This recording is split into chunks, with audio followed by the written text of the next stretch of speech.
Hi, I am Rob Handy, the Chief of Police for the Huntington Beach Police Department. We are sharing this community briefing to provide information about an officer-involved shooting that occurred in September of 2017. The reason we are releasing this video now is due to a 2019 change in the law, which makes this information available to the public. Well, I flat out disagree with that, Chief. Those records were available January 2nd, 2019. It's now mid-August. Nice try. Prior to the new law, we were prohibited from releasing our investigation. Because this incident garnered a lot of public attention, we want to make sure that the public has the complete story, not just a fragment of it, like which was released initially in a private video that was posted to the public on social media. I gotta admit, the chief using the word fragment in reference to my documentary is pretty insulting. It really is. You spend 2 years on this stuff, and you look into things, and you look into it, and you look into it. There's nothing fragmented about my documentary. What's fragmented is how the chief presents things. I want you to notice they don't mention Esparza's name throughout this whole video, and they haven't yet. They won't. They can't. The briefing you're about to see will include body-worn camera and cell phone video, as well as other relevant information to provide a better understanding of what occurred. In this case, Dillan Tabares, a 27-year-old man. This is Dillan Tabares. They like to take the crappiest picture they can and plaster it all over. He's good at this. I don't like it, but he's good at it. Violently fought with and attempted to disarm one of our police officers outside of a 7-Eleven convenience market here in Huntington Beach.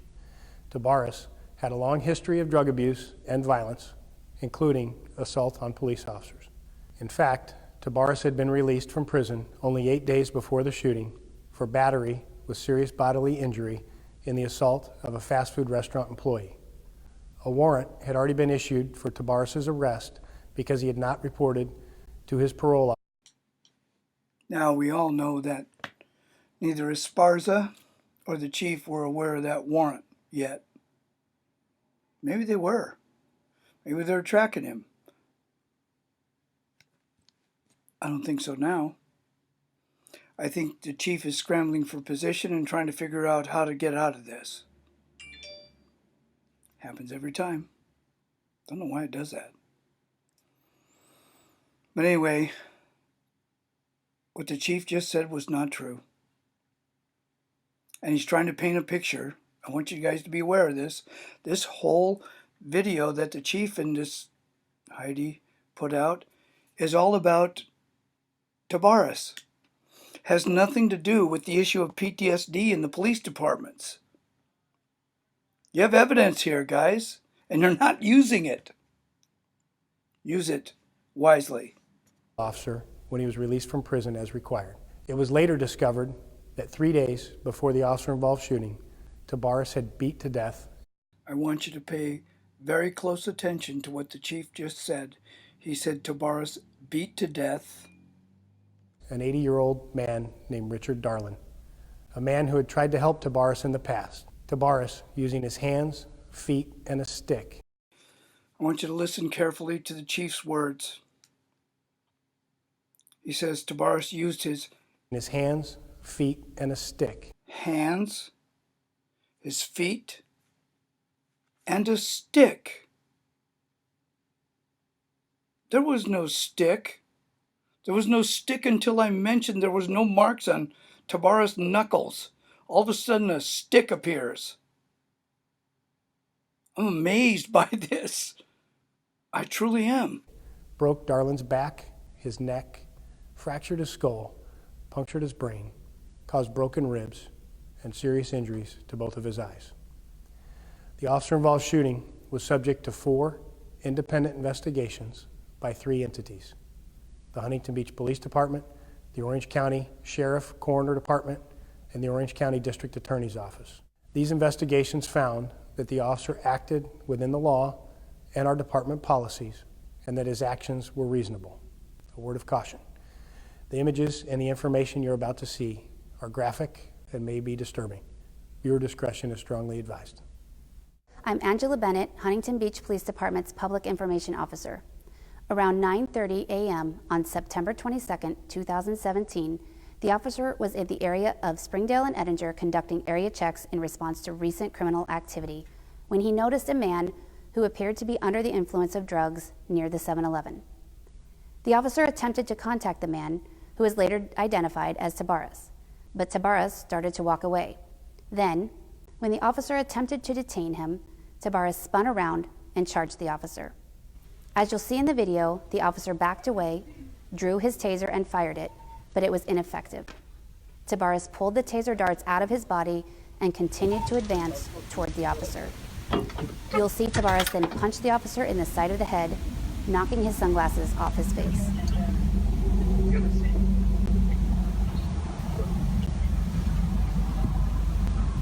One witness said Tabares seemed to have, quote, super strength, unquote.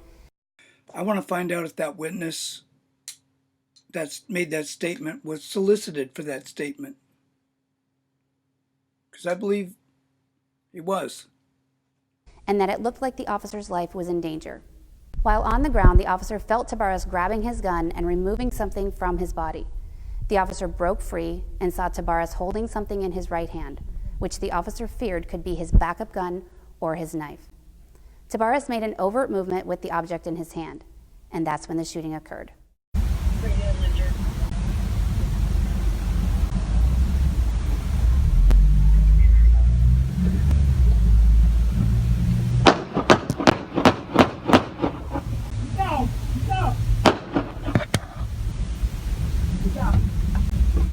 He told him we were coming out as fast as we could to help him when he was wrestling for the gun.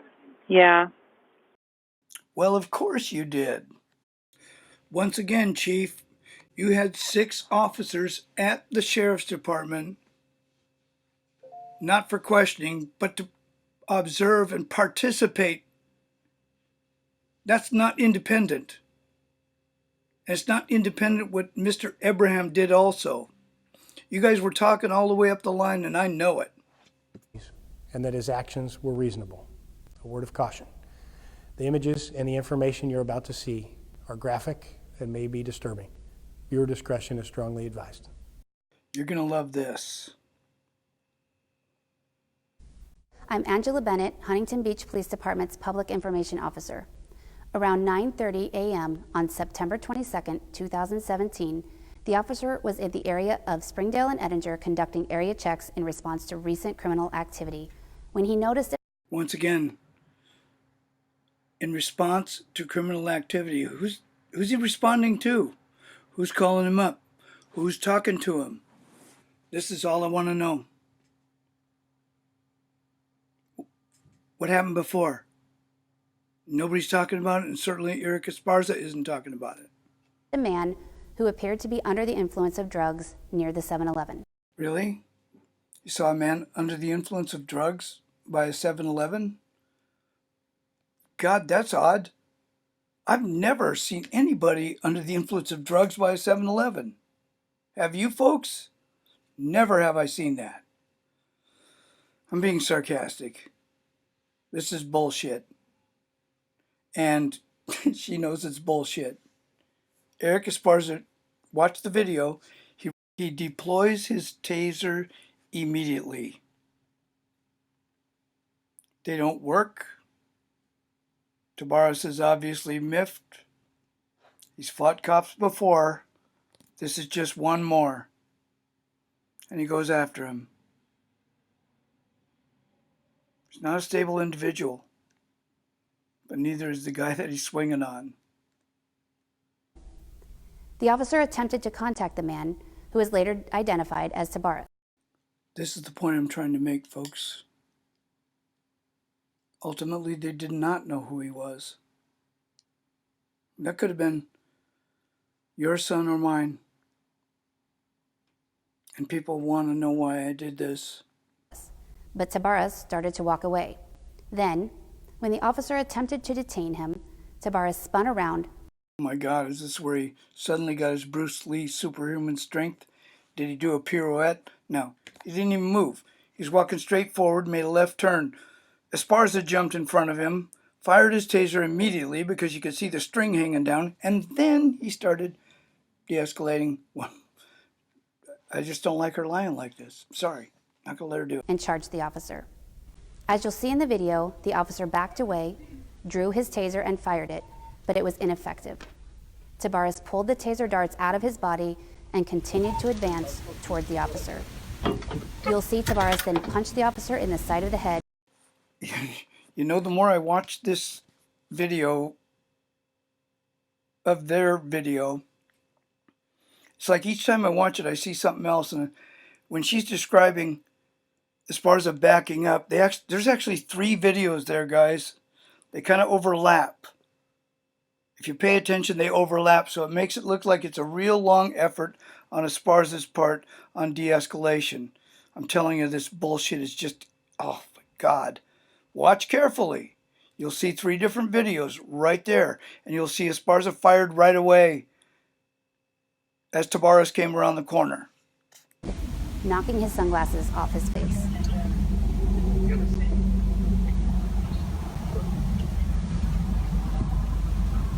One witness said Tabares seemed to have, quote, super strength. Here we go with the superhuman strength bullshit one more time. I'm surprised they really tried to sell this to you one more time.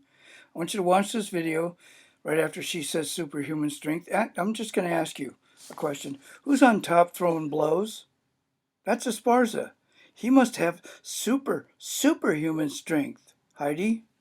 Unquote, and that it looked like the officer's life was in danger. While on the ground, the officer felt Tabares grabbing his gun and removing something from his body. The officer broke free and saw Tabares holding something in his right hand, which the officer feared could be his backup gun or his knife. Tabares made an overt movement with the object in his hand, and that's when the shooting occurred.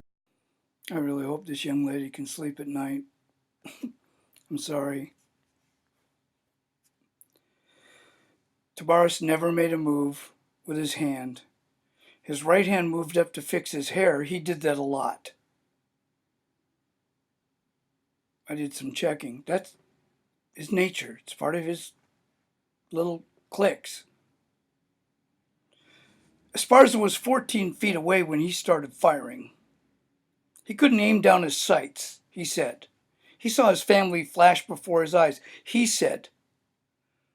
I want to point out later on in this video, just because you need to pay attention, that this female that is stating all of this stuff is stating that in the middle of the fracas, Esparza had the wherewithal to activate his body cam. She also said that according to Esparza, or according to whatever shit she got, that he didn't think this required the body cam to be activated beforehand. When Esparza said in his reports, pulling up before contact, this guy was a stop waiting to happen.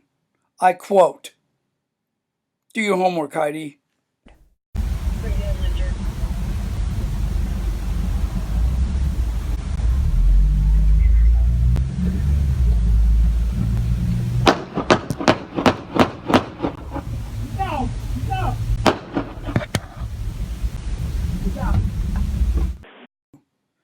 You shoot a man 5 times. You only think you fired 4 shots. 2 shots went through the wall and hit a civilian. You started shooting at 14 feet away. And then you took cover afterward. I want to talk for a moment about my fragmented YouTube video.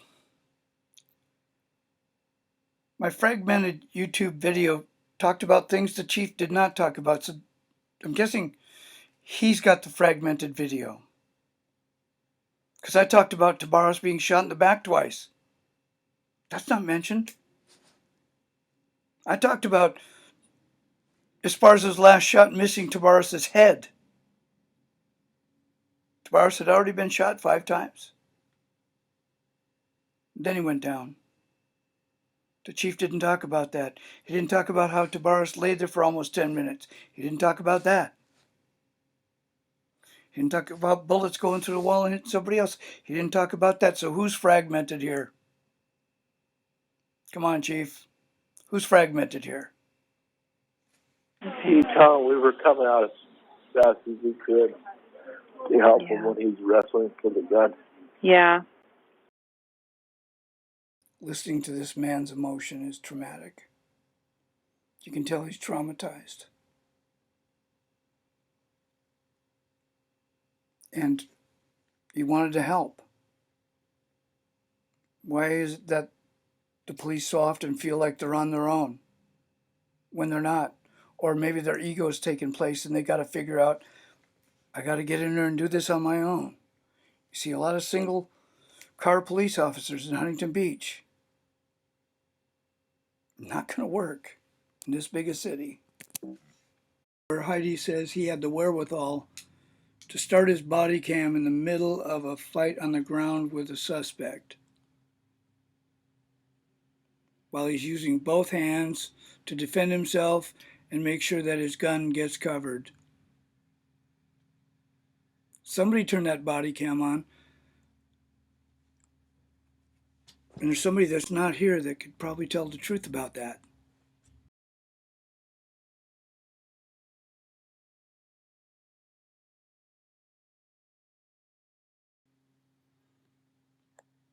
That's 14 feet away.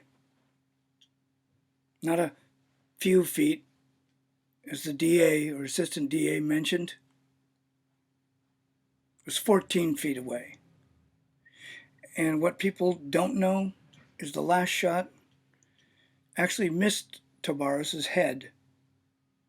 And that's the one that went through the wall at 7-Eleven.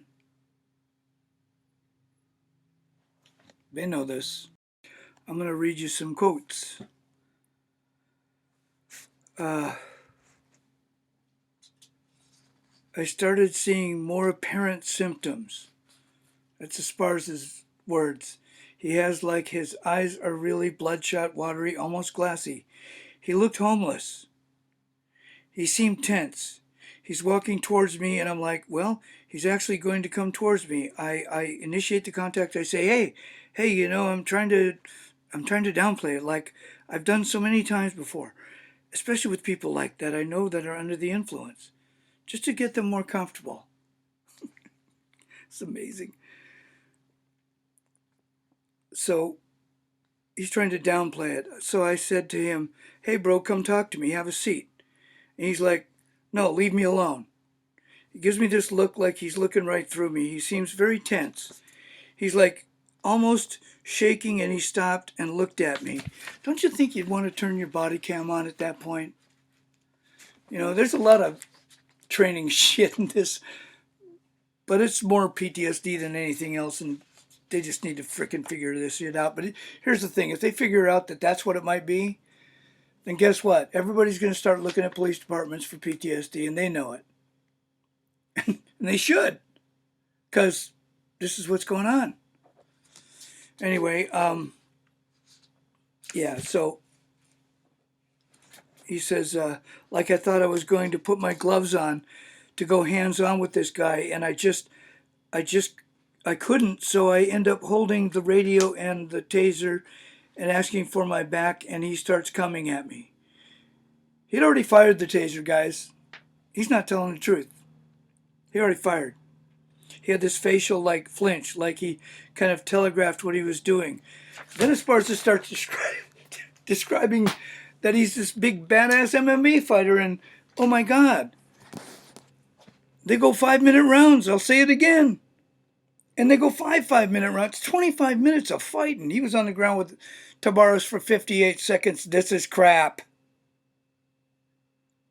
And they're still trying to sell it. And they actually sold it to everybody all the way up to a federal judge.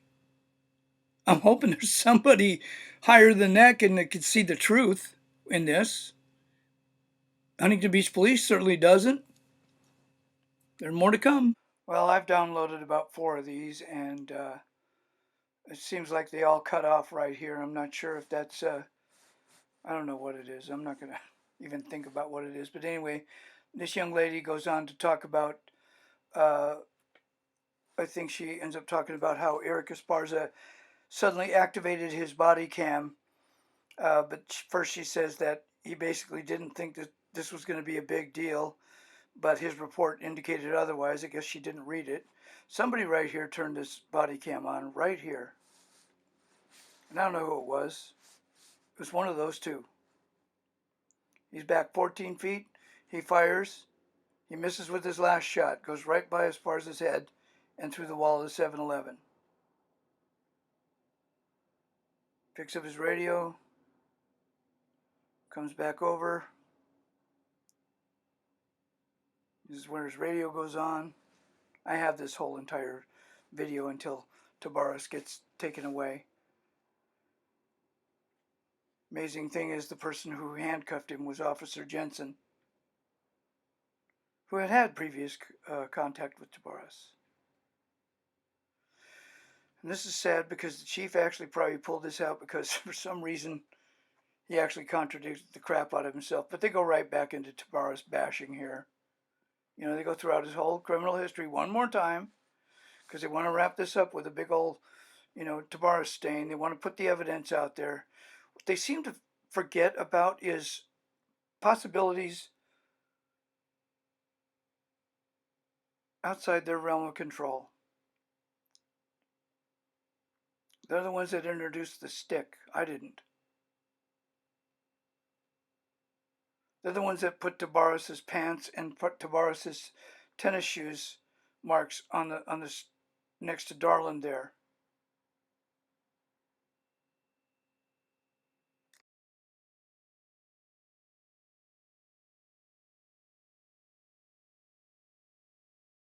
And suddenly, after almost 2 years, all this evidence starts plopping up. Tabares' sneaker.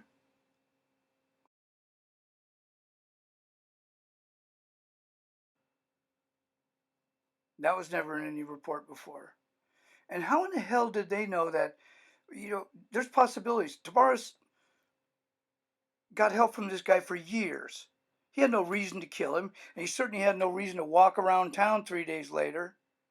What if he came around the corner and saw Darland laying there and went to help him, and then freaked and ran?